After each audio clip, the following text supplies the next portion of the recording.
Hey guys, Carlo Filippone here, your muscle chef, ready to talk to you about this guy, the chicken pound. What do we do with the chicken pound?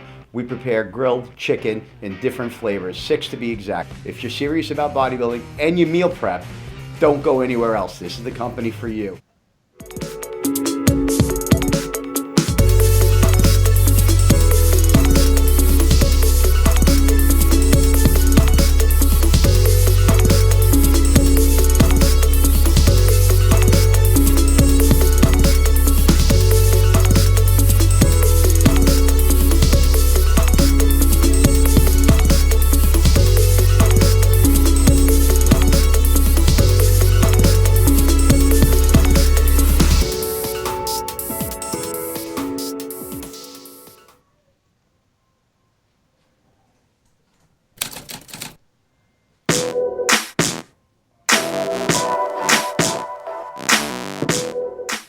RX Television on RxMuscle.com. This is Ask Dave, your 30-minute question and answer show with Dave Palumbo. All your questions on diet, training, supplementation, IFBB pros, competitions.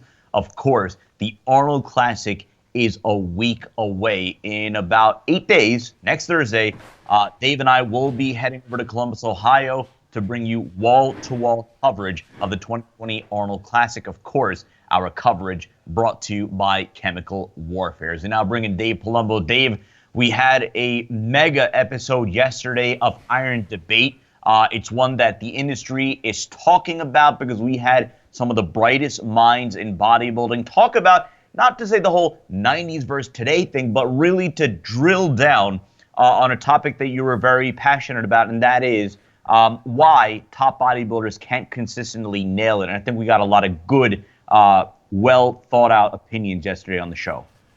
It's a topic that just kind of irritates me, only because I know how hard, 90% of the people out there, diet, prepare, train, live the lifestyle. And then I see some of the top guys, just, it seems like maybe they're not, doing it or something wasn't right. And so we had some good opinions that I guess got thrown out there. And we had a very, very opinionated panel. When you and I would brainstorm in the show, I said, we got to get the most opinionated people that we could possibly get on 2 hours notice, which is how we put that show together. And sometimes everything just clicks. PJ Braun called, said he's in. Seth Ferrosi told me I'm in.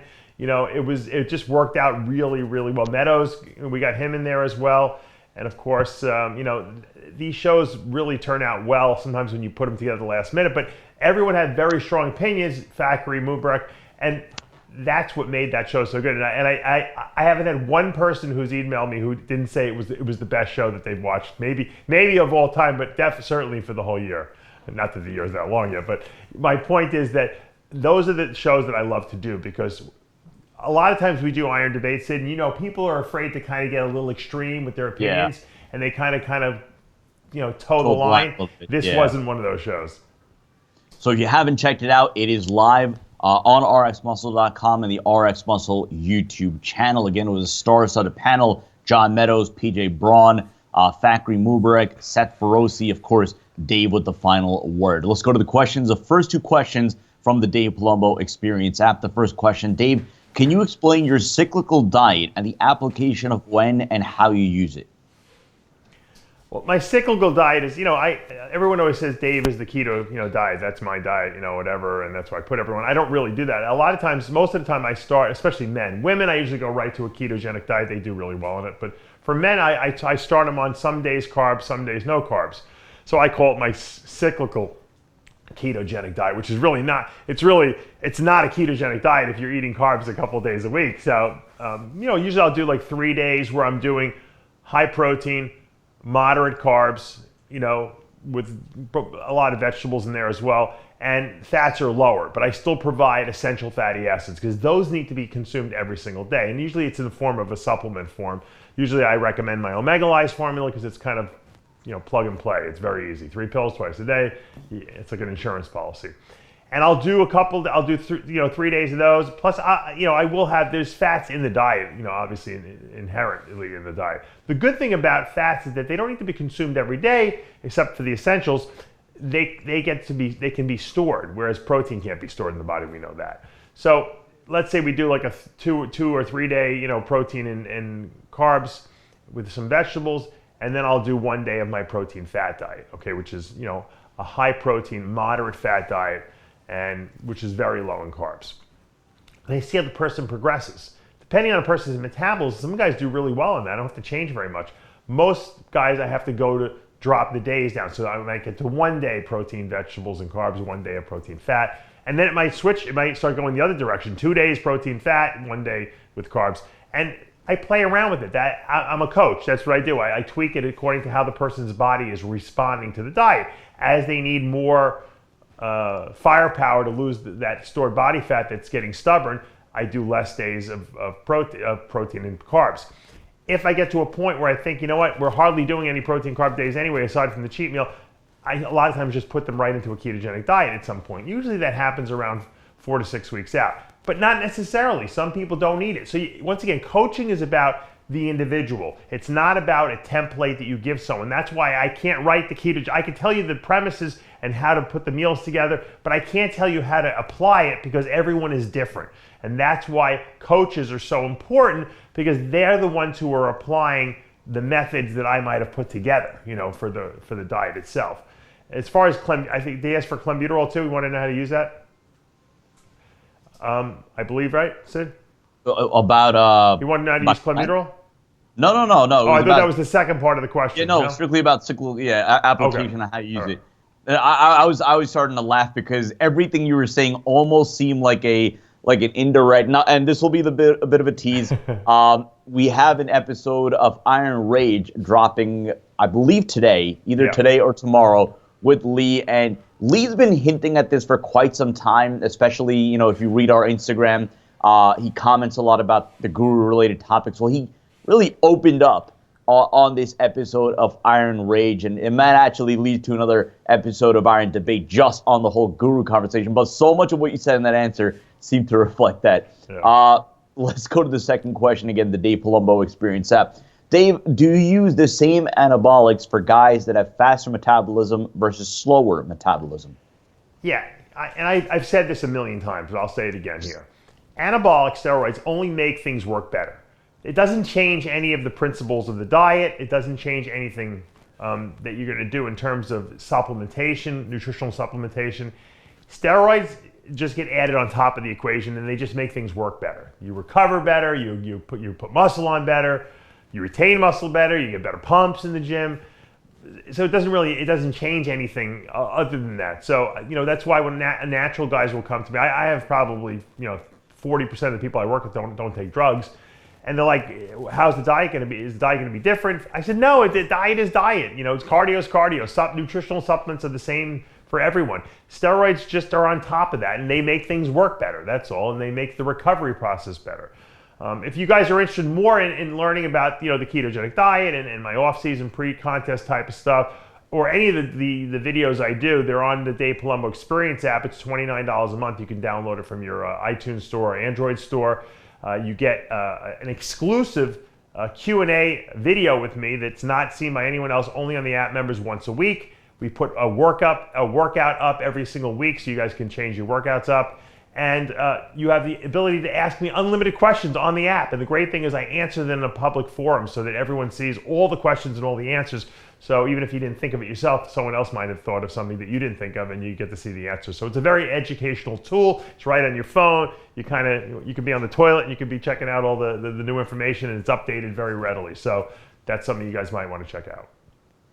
Let's go to our Instagram questions again. All that we have in the pre-Arnold Classic build-up, progress pictures, show updates we're putting on our Instagram, and of course in a week when we're in Columbus, Ohio, all the wall-to-wall coverage, we'll be documenting everything on our Instagram feed as well as on our stories. We have a ton of questions. Let's get right into them. Lanza Jake, I hate the show. It's the coronavirus of Instagram. Steve, any tips on gaining size on a college budget? You can gain size on anything. I'll tell you what. When I had no money, I used to buy tuna. They didn't even have tuna packets when I first started. They came in cans. I would go to the supermarket. They would have a sale on Bumblebee Solid White. They'd be $1 a can. I would buy 100 cans, and I'd stock my cabinets up. I'd buy huge boxes of minute rice, like the supermarket, and I would eat tuna and rice almost every meal, and then I would buy eggs. I'd buy like a couple dozen eggs and a big thing of oatmeal. And pretty much everything I ate was oatmeal and eggs and whole eggs, or tuna and rice. I mean, and you can get big on that. Believe me, I did it. You know, it's just a matter of how you want to apply it. I was a machine. It didn't matter. I didn't need variation. You know, and once in a while I made some burgers or something like that for myself. If you're on a college budget, don't go out to eat, because that will blow your budget for the week. Going out to eat, you're going to spend $20, you know, at least. So you could buy 20 cans of tuna for that. I mean, think about it. Think about how much protein that is. So you got to be smart about how you spend your money.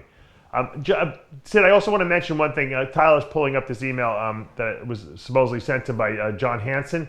John Hansen has got a muscle camp he's doing. It's called, I don't even know what he's calling it, but it's going to be held at the Powerhouse Gym Athletic Club on Hillsborough Avenue in Tampa, Florida. That's on March 21st and 22nd. Sunday, he's doing a special now. I think if you sign up with a friend, you get one for free. Like buy one, get one free. John's, you know, a wealth of knowledge. He's very good with training. If you want to really learn how to train properly, this guy lives the lifestyle. He loves bodybuilding. He loves training. Like I would get bored doing. He would gladly be in the gym every single day teaching people about how to work out. He loves it that much. I would go crazy doing that. I could do it like, you know, once every couple months in a seminar situation, but he loves to do it. This is a good opportunity if you're in the Tampa area, you want to get into that, or you want to just fly in for it. You can contact John. Go to johnhansenfitness.com and reserve your spot, because he said there's only 15 spots available. Really, really good question here from Gurtaj D rather. With Athleticon having an IFBB Pro show attached to it, will the public ask / put the pressure on regarding PED use? The Rock has openly talked about how he is against gear and he doesn't use them, and then he put the smiley face emoji next to that. I'm wondering if this side of it has been talked about. Would mainstream be okay with PED use? Would sponsors like Ford, Under Armour be okay with it? I feel like it's a huge topic that hasn't gotten a lot of attention. And of course, it's a good question, Dave, because you know when you're talking about The Rock, you're talking about towing that line of the mainstream, especially with this show, Athleticon, having so many big-time mainstream sponsors. I'll answer the question with another question. What's the biggest movie franchise that's out there right now that's tearing down everything? Avengers, right? I watch it. My son watches, who's 4 years old. My daughter at 2 years old. We love the Avengers, right? Superheroes.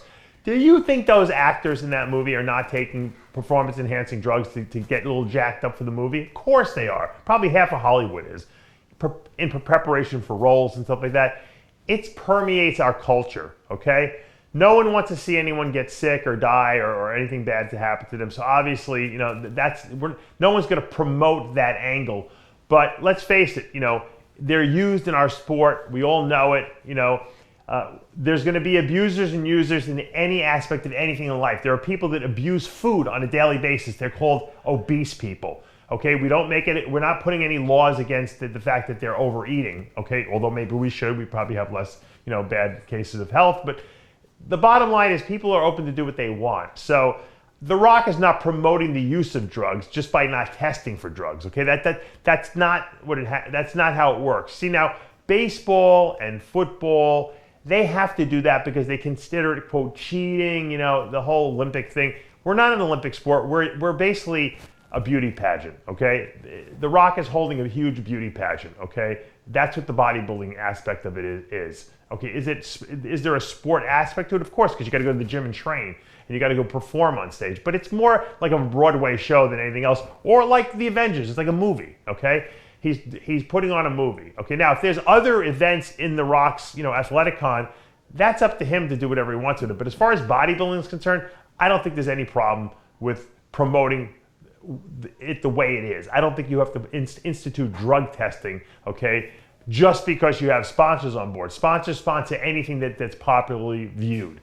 If The Rock promotes the event properly, which I'm sure he will, I think it's going to be a smashing success. And you're always going to have your people saying, oh, they're using drugs. Well, who cares? No one even cares anymore. It's such a moot point. I mean, I think that, you know, there are a lot of jealous people out there and people who want to foo-foo everything that's going on. And unfortunately, I think that's why a lot of people like The Rock don't get involved in these things, because it's the negative people that try to drag him through the mud. You try to do something really great, promote something that he's passionate about. He likes bodybuilding. He loves the sport. He likes to watch it. He does it himself. He obviously has a great physique, and he's trying to do something good. I think The Rock has enough political and enough social media influence that no one's going to detract him from what he's doing. Let's go to Swole Ginger 29. I hate this show as much as Dave hates skipping meals. Dave, with it being flu season, I've had the flu. I haven't been able to eat nor go to the gym, can't keep anything down nor have an appetite. In your career, have you ever experienced something like this, and how far back did it set you back? And I'll add to that, what did you do to work your way back? Look, when you get sick and you get the flu, you lay in bed and recover. That's all you can do. There's nothing, you can't fight through it. You can't go to the gym and try to train. Your body wants to rest. It wants to recover, okay?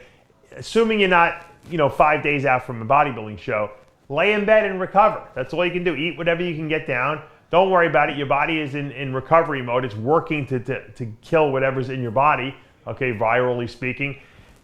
There's nothing you can do. You're going to be a little depleted. You're going to lose some weight because you're not going to be able to eat the food you need to eat. But you'll get it back fast. You'll set yourself back a week. That's all that you're going to do. Okay? And sometimes the rest and recovery is actually good for you. Sometimes it gives you the ability to kind of just relax a little bit. Some of your injuries will heal up because you would never take this time off normally. That's the way it always occurred in my career. Whenever I got really sick and got knocked down for a couple of days, I actually came back, I felt better. So it is what it is. It's part of life. Deal with it, you know what I mean? And like I said, unless you were ready to compete 5 days later, that's when you start panicking and try to figure out how to get food in. But other than that, I would just lay in bed and recover. Let's go to Muhammad Al-Nakawa, good friend of the show, one of your clients out in the Middle East. Researchers say fructose converts to glycogen and stores in liver and stores in muscle cell. Is this true? Repeat the beginning sentence. Yeah, fructose converts to glycogen and stores in liver and stores in muscle cells. Is that true? So, and glucose does as well. So I don't know what the point is. People think that fructose is some kind of magic sugar. It's not. As a matter of fact, fructose turns off the fat burning machinery in the body if you take in excessive amounts of it. So we know that for a fact. That's why high fructose corn syrup is not good for you, and it's not really good if you're trying to lose weight. So all carbs store, aside from fiber, which doesn't get absorbed, all carbohydrates, starchy carbohydrates, sugary carbohydrates, whether they be glucose or fructose, all store eventually as glycogen in the muscles. And then when the muscles are filled up and the liver is filled up, the excess of carbs as glucose gets stored in the fat cells as fat. Okay, so eating fructose is not going to preferentially store anything, okay, in your muscles over what glucose in the bloodstream would do. The body's job is to take the glucose in the blood, or insulin's job is to take the glucose in the blood and feed the cells with it, whether it be the brain cells, the muscle cells, the liver cells. And that's what it does. So there's no special, I know people like to say, I got to have like a little fructose before I train or after I train, replace liver glycogen. The liver glycogen will be restored with glucose too, trust me. So, this question has been bandied about for the last week or two. We'll address it now. I don't know if you saw the full interview, Dave, with Patrick Bet-David interviewing Chad Nichols when he went on in response to Sean Ray. I saw most of it. I don't know which part are you referring to? The part where I guess he specifically mentions you and talks about Painless Pumps. Did you see that part? No, I did not actually. Well, he essentially, I didn't see it, but we've been getting a lot of questions. Basically, I guess, to frame it, that Chad says that, Painless Pumps could kill you, and that essentially you're out there dealing this, so I guess which makes you essentially a danger to bodybuilders. How do you respond, or would you care to watch that clip and then respond? Yeah, I mean, I could watch the clip, but I think that, people, anything you do obviously can be dangerous if done incorrectly. How something that has no drugs in it could cause any damage to someone versus the person who's telling someone to inject drugs, I have no idea. The analysis, but I guess if you do too much of anything, if you're injecting a bottle of oil into your fucking brain, you're gonna have a problem, right? I mean, if you overdo anything in bodybuilding, okay, it becomes dangerous. It goes from being okay, and healthy to becoming dangerous. Everything out there is that way. The problem is that people are not losing their kidneys from using painless pumps, okay, and people are not getting heart disease from using painless pumps, and people are not having blood sugar issues from using painless pumps, and people are not having liver disease from using painless pumps. So I don't know what Chad's point is in that, other than to try to deflect whatever what was being directed at him via Sean Ray. I guess he was trying to deflect it and try to make it seem like, look, other things that people are recommending are dangerous too. But it is what I wouldn't want to be under the scrutiny of someone saying I killed all these people, But he was. Do I think that Chad is responsible for killing all the people? No, I don't. I think it's ridiculous. Do I think that that Chad was involved with these people who did have health problems afterwards? Yeah, I mean, but those were also all the top guys of the sport of that day. So I don't know if there's a cause and effect, or you can just say the more extreme people went to work with Chad because those are the guys who felt that Chad would satisfy what they needed, and the guys who were less extreme, like the Sean Rays and Lee Priest, they did their own thing, Kevin Levroni's. And so you can't just say one caused the other. There's no way to prove that. Like I said, as Lee Priest would say, Chad is obviously upset that people are pointing the finger at him and making it seem like he's the Dr. Kevorkian, as Sean Ray would call him. I don't believe that to be true. I don't know why Chad felt the need to try to poke fingers at me or anyone else for that matter, but I understand he feels like he's under the gun or under the guillotine, so to speak. I'm trying to find it's a really interesting question. Again, we talk about, here we go. So again, the topic over the last couple of weeks, I guess, has been about gurus and nutritional advice. And I don't know if you heard about this, Dave, but there was, I guess, a law that was either was passed in Florida. This is a question from Uncle Biceps. Your thoughts on the new law passed in Florida that people without a specific license from the state are not allowed to offer any nutritional advice to others. Have you heard this, or? No, I haven't heard about this. Is this a new proposed law, or is it a new law? He is stating that it is a law that was passed. Mm-hmm. So, I mean, let's just go under the assumption, Dave, that it was passed in Florida. Right. Your reaction to that, knowing that I guess this would have some bearing on people like you, anybody offering I live in Florida. I don't know. Yeah. I don't know. I haven't really heard about it at all. I don't know what the conditions of it are. I mean, the problem is that there's free speech in this country, so anyone can give free information out there. I could say whatever I want in here, okay? Because I have the freedom and the ability to speak. Whether you listen to me or not is up to you, and I think that's where it falls. I think it's going to be pretty hard to enforce that. Now, if you're a healthcare professional, like a doctor, a PA, even a nurse, or a nutritionist, and you start giving off-label advice, I think then you're liable, because that's not, you've taken an oath, you've been licensed, and you're giving advice against what you've been taught and licensed to do. So I think those people would have more of an issue than someone who has no accreditation whatsoever, because a person with no accreditation can say whatever they want. Anyone who listens to them is, that's up to you guys, out there. And so I think that it's going to be a pretty hard law to enforce. Let's go to Coleman. Lucas, in your opinion, the best aromatase inhibitor for a bulking cycle? I think that they all work equally the same, and I've seen research to say the same, but some people seem to respond better than others. My go-to is Arimidex. I always use Arimidex, 0.5 milligram every other day, all the way up to 1 milligram every day, depending on where a person is, whether it's off-season, pre-contest, how much they aromatize or don't aromatize. And some people just don't respond to Arimidex. Not many. Those people seem to do well with letrozole, which is also known as Femara, 2.5 milligrams every other day, all the way up to maybe 5 milligrams per day. Depends, once again, where they are in their off-season or pre-contest. Some people like Aromacin, which is exomethastane, and that's 25 milligrams, or you can do even 12.5 of that. Actually, what the Femara, was I think, I don't remember what I just said. I think it's 2.5 milligrams every other day, all the way up to 5 milligrams a day. The exomethane is 12.5 milligrams every other day, all the way up to 25 milligrams per day. But they're all technically the same, even though the milligrammages are different because they're different drugs.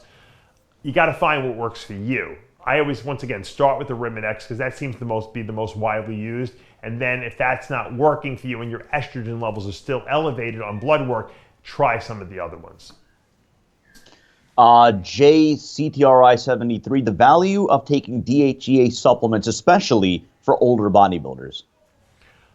If you're not on HRT, like testosterone replacement, DHEA replacement is really good. I put my dad turned 60, he was having, they didn't really do HRT back then. It was a long time ago, but DHEA was a big supplement back then. And I put him on 100 milligrams a day, and he loved it. He said he felt good, he had a good sex drive, his metabolism increased, his appetite went up. So he loved it. He probably used it for a good 8 years, and then I put him on hormone replacement when that became something that you were able to get from clinics and stuff like that. But I think it works well, and I think it works really well for women. Like I see these women going to these HRT clinics, and sometimes they're getting these testosterone pellets and stuff like that. I don't like that because, once you put a pellet inside your body, you got to wait until the stuff runs its course. And if you have side effects from it, you can't stop it. So I like the women that try 25 to 50 milligrams per day of DHEA, and a lot of times that solves their problems.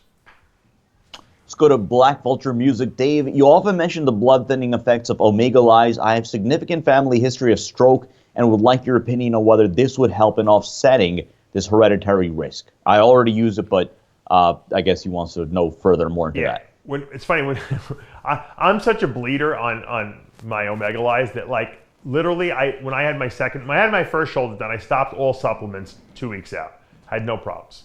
When I did the second shoulder, I forgot because they didn't remind me, and I can't remember anything. And I stopped all my vitamins, including my omega lyes, at like 6 days out from the surgery. I bled so much in the surgery, they couldn't stop the bleeding that I had to have a transfusion.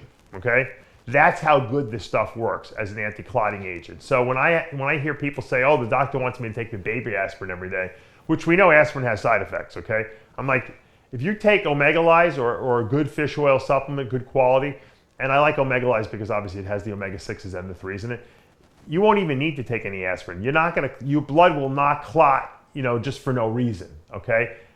Obviously, if you cut your arm, it's going to clot, but it's not going to clot, just randomly. Okay, you're not going to get random clots because fish oil does keep your blood much thinner, and it keeps the clotting factors at bay from overclotting. And that's really what it is. Is fish oil is it modifies it. It doesn't block or annihilate the ability for the body to clot. It just doesn't allow it to overclot. It kind of keeps it, or optimizes your clotting, I should say. Let's go to Gian Canera. Many people who've met the legendary Marcus Rule said he was the biggest guy around. In your opinion, how would he fare against big guys like Big Ramy and some of the mass monsters of today's era? I think he would match up very well. I think he would do very well in today's era. Who knows? He might have been Mr. Olympia.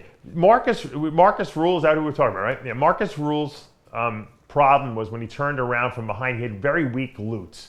His glutes and his hamstrings were a little shallow, but the rest of him was enormous. And so I think that's where for some reason, he had great front quads, but he had a very shallow, under-muscled glute hamstring area. His back was crazy. His front shots were insane. He was, and he was in an era where he had to compete against Dorian and Paul Dillette and monsters like that. Imagine him in today's era. I think he would be killing it. I think he'd be doing really well. He'd be certainly winning a lot of big shows, that's for sure. Let's go to Merce Brown, another response request. What do you think about Mark Lobliner claiming that Dorian Yates at his absolute best would lose to Brandon Curry at his absolute best? Absolutely ridiculous. The most moronic statement I've ever met. He obviously never saw Dorian Yates in person. Dorian 1993 would beat just about anyone. He would certainly beat Phil Heath at his best.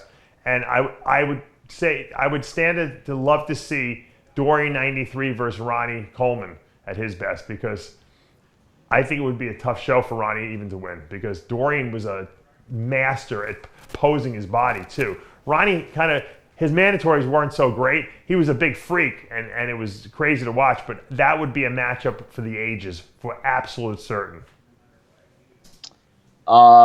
There's one that I want to save to the very end. I'm trying to see this other one. Where is it? Here we go. Madi Cat lifts. You often say the body requires fat and protein to build muscle. However, what if you don't consume enough fats in your diet? Will your body then use stored fat for muscle and protein synthesis, or can it only come from the monosaturated fats that we eat? It's not the monos. It's saturated fats that your body needs to build muscle. That's part of the cell membrane, and essential fatty acids, the polyunsaturated fats. So that's the ones you need. You can't synthesize on their own. That's why they're known as the essential fatty acids. So yeah, you'll still build muscle. And don't forget, the foods you eat have essential fats in there. You know, especially if you're smart, you're eating omega-3 eggs and you're eating, you know, wild-caught fishes and stuff like that, or even grass-fed beefs. So it's in there, you know, and a lot of guys who don't directly prioritize eating fat sometimes have to find that they have to eat a lot more protein to be able to grow, because they're getting their fat indirectly from the protein sources they're eating. So in other words, you might, if you don't, like I might have someone taking avocados, and I might have people eat, wild-caught salmon or something like that, or omega-3 eggs. And another guy might not eat those fat sources, but they might eat like a ton of beef. Now, beef, regular beef, doesn't have a ton of omega-3s, but it does have some in it. So if you eat enough of it, you're going to get it, you know. So, but you don't want to do that. You don't want to have to overeat protein, which puts a tremendous strain on your body to break the stuff down, just to get your fats. You might as well just eat your fats, you know, because you know you need to eat fats. That's a normal thing. A lot of times also, I work with guys or women that will come to me and they weren't eating any fat in their diet, and I put them on a contest diet. Okay, high protein, moderate fats, you know, low carbs usually, and they grow, and they can't, and they're like freaking out. They're like, I'm gaining I'm not cheating on the diet. I don't understand. It's because their bodies actually are going through this anabolic burst, because all of a sudden you're infusing them with all the stuff they didn't have for 8 months. They weren't eating right, and now they're actually growing from it. So when I see that in my mind confirms the fact that essential fats are indeed absolutely necessary for optimal muscle growth. You'll still grow, but you're going to restrict how much you will grow, because you're not giving your body exactly what it needs. It would be like, you know, taking a master sculptor and giving him some clay, but not giving him enough to get the job done. So he would do a pretty good job, because, you know, he's talented at putting his stuff together, but you're like, something's missing. And then all of a sudden you give him this huge vat of clay, and he's like, holy mackerel, he just takes it and he fixes and finishes the sculpture, and you're like, whoa, what a difference. How did he do that so fast? Well, he knew what he needed to do, he just didn't have the raw materials to do it. Same analogy. Time for a couple of more questions. Dedgewick, good question here. We were talking about The Rock earlier, but I think this question may be more towards an active competitor. Who can, if ever, become a second Arnold Schwarzenegger, someone who can really push the sport, in your opinion? I mean, The Rock certainly could be, you know, the next Arnold in that sense. I mean, I think he's the closest thing we have to it, because he's a guy who has a great physique. He's in the movies. He has a tremendous social media following, which is very important in today's world. He's got charisma. You know, he puts himself out there, and he's not a hermit. He's a guy who wants to be around the people. So I think he certainly could be, you know, the next type of Arnold. I mean, will we ever see an Arnold in the sense that a guy who wins the Olympia 8 times and then goes on to become a movie star and the governor? That's a special individual. And I'm sure maybe the person is walking the earth now. Maybe they're a kid right now. I don't know. You never know. People come out of nowhere and achieve greatness. That's the exciting thing, to watch the person blossom from that point on. Will The Rock be a guy who maybe becomes governor of a state or the president of the United States? You never know. It's possible. Final question from Alicia M, and it kind of harkens back to the topic that we had yesterday in our debate, and I guess one of the subplots of it being suffering. So the question is, Dave, your most intense story of suffering while on diet those last couple of weeks? Yeah, I had some pretty severe suffering, you know, I went through. I remember, I've told this story before. I was staying at Ed Connor's house. I remember it distinctly. between when I won the junior national heavyweight class in 95, and I was training and preparing for the 96 USA, which was 2 weeks after. I stayed in California for those 2 weeks, and then I flew to Denver where the show was, a couple days before. But I was already in shape, and I probably over dieted because I didn't need to lose any more weight. But I figured I can get harder. So I was so lean, okay. I was so hungry, but I would not cheat on my diet. That's how I was, crazy focused, that I couldn't sleep at night. And I was so lean that just laying in the bed, it hurt my body. It was like my nerve endings were on edge. They couldn't take just laying against the covers because I had so little body fat on my body. And I remember my girlfriend at the time, she was like massaging my feet, and I couldn't relax. I just could not relax at night. And I was getting up every 2 hours and eating. I mean, my metabolism was racing. And at the time I was working for Metrex, or I might have just been using their products.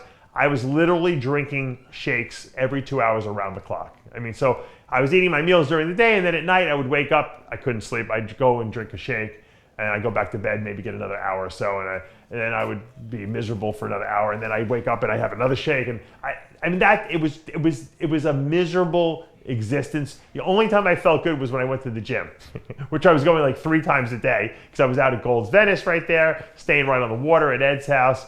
And I loved being there, but I was miserable at the same time. And, but I was relentless. There was no way I was going to let this diet beat me. There was no way I wasn't going to get to the gym. There was no way I was going to cheat on the diet, which probably at that point, cheating probably would have helped me rather than hurt me. But I just felt so bad because I was so lean. And I don't know if anyone else has experienced this before, but when you get to a certain point of leanness, your face actually feels so tight, it actually hurts to smile and open your mouth up because your skin is like sucked to your face, and you get that, what we call the skull head. That's what it takes, though, to be the best guy on stage. And I was willing to go to that point to be that guy because I didn't want anyone to outcondition me. That's going to do for this episode of Ask Dave. Again, next week we will be in Columbus, Ohio to bring you wall-to-wall coverage of the 2020 Arnold Classic. For Dave Palumbo and our producer Tyler Shore, I'm Sadiq Faruqi. We'll see you next week.